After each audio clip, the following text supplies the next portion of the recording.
L'onde de choc renversa instantanément les soldats. Le commandant ordonna à tout le monde de mettre ses lunettes.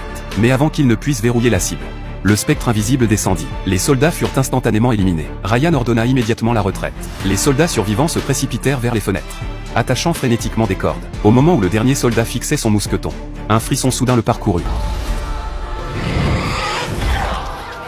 Ryan scruta rapidement le spectre, en voyant sa trajectoire.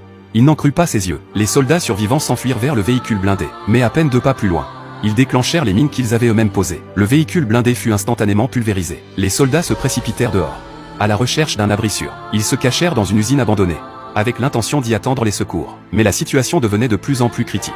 Leurs lunettes étaient toutes endommagées, et les spectres pouvaient faire irruption à tout moment. Ryan ordonna aux soldats de monter en hauteur, et de scruter l'extérieur avec des caméras hyperspectrales. Ce qu'ils virent était terrifiant. L'usine était entourée de fantômes.